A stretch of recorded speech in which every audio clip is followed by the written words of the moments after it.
Hi everyone, welcome. I'm so glad that you're here. I appreciate you giving up your time to join in with this workshop, and I'm sure you'll find it very valuable. So today we are talking about planning your marketing for the year, in this case 2026, and creating a plan that you will actually stick to.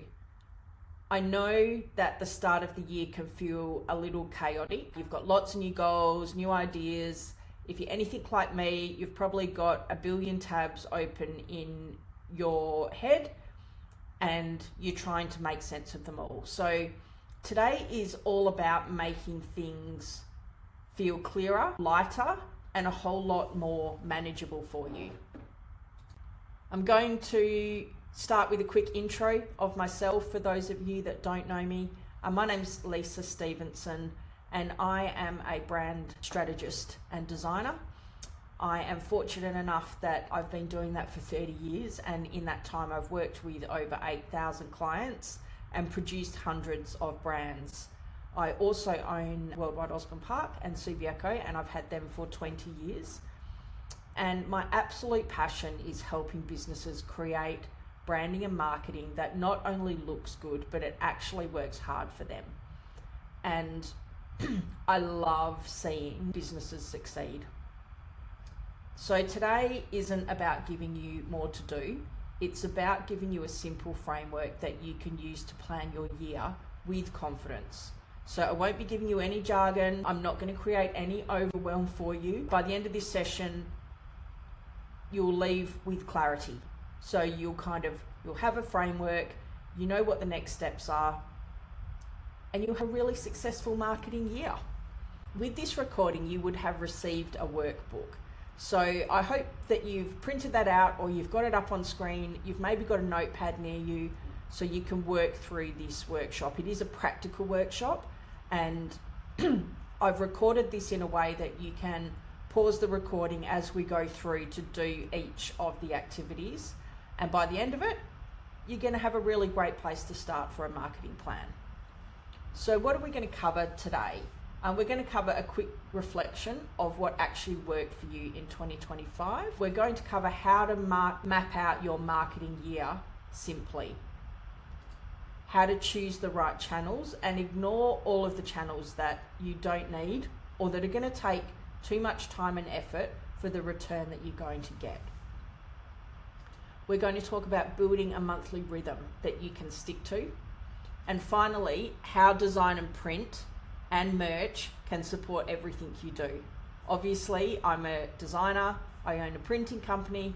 I'm very passionate about creating a full service marketing plan, not just social media, not just having a website, having a real mix of all of those items to have a really well-rounded plan, so all of your eggs aren't in one basket. So the first section we're going to do is we're going to reflect. So I want you to think about 2025. Get your workbook out, and right, first up we've got stage one, and that is reflection. So turn to that section in your workbook and get ready to start the activities. So before we plan forward, it's always really helpful to take a look back. We're not going to do anything heavy or analytical, but we want to do enough to notice what worked and what didn't work for you. So the reflection is about finding patterns, not perfection. So have a think about 2025. What campaigns or projects worked well for you? What did you do that was really rushed? What were you like a last minute Larry on? What got forgotten? What did your clients respond to? What felt chaotic and what felt easy? So have a think, take a few 5, 10, 15 minutes, whatever you need to jot down in the workbook all of these items. It's really important because it really helps you plan for next year or for this year. So reflection is about finding the patterns. It's not about perfection. It's about constant improvement.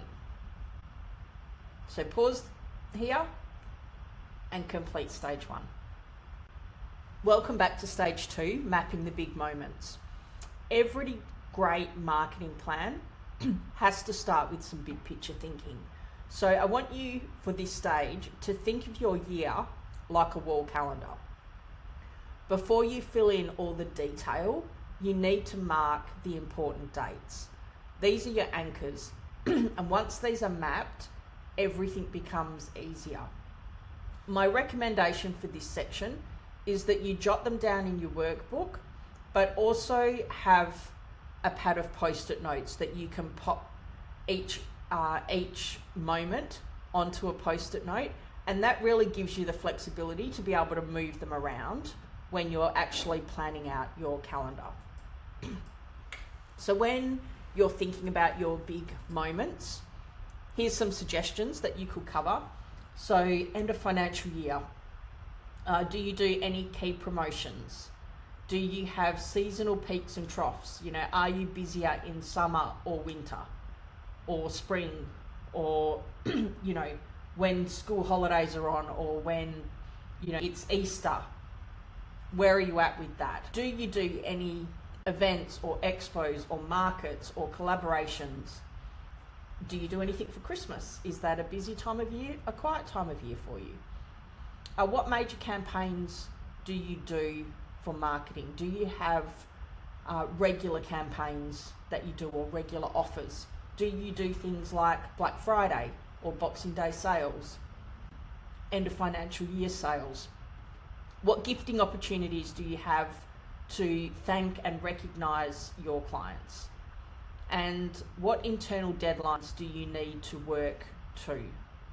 You may have internal deadlines for the way that you work. For example, accountants, end of financial year is a really busy time for them. So once these are mapped, everything becomes a lot easier. Also in your downloads, you would have received a copy of this wall planner. It's a PDF. You can print it yourself. My recommendation is that you print it as large as possible. I print this for myself in A1 size, and I actually map out everything that's in my marketing year. Already marked on the calendar is public holidays and observed days. So put as much detail as you can in there, and this is where I'm saying the post-it notes are great, because you can kind of move them around to fit in around other things. So that's a really good way to, do your initial plan before you finalize everything.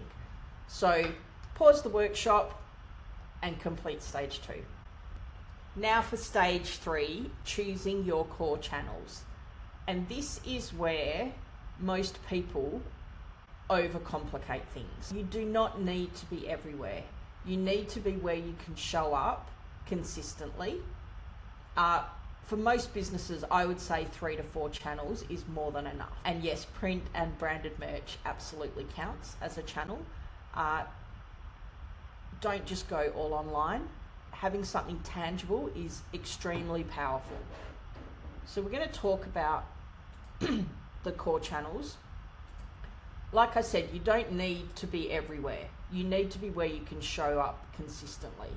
So have a think about, when you're choosing your channels, where your audience actually spends their time. What is realistic for you or for your team to action? What of these channels aligns with your strengths? Are you great creating content for social media? Are you a website wizard and it's really easy for you to update your website or your email marketing? Or are you a great copywriter? So what aligns with your strengths? What produces results for you, or what has produced results for you in the past? And probably most importantly is what feels sustainable for you. It's all well and good creating this amazing marketing plan, but if it's not sustainable for you to action, then it's no good. So have a think about what actually feels sustainable for you. As an example, channel mix, this is something that I do for Worldwide. So We do LinkedIn, which gives us credibility. It also gives us business to business visibility, so that we mainly deal business to business. We are not really a business to consumer. We don't play in that space. We do email marketing.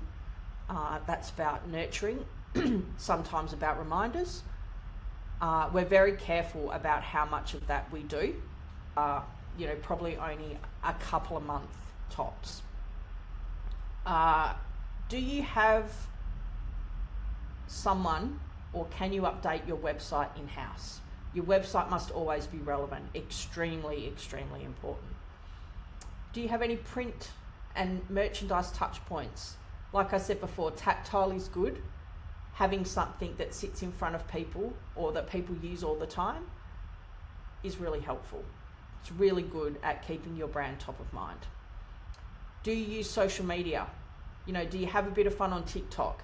Do you do product demos? Do you do case studies? Do you do lives?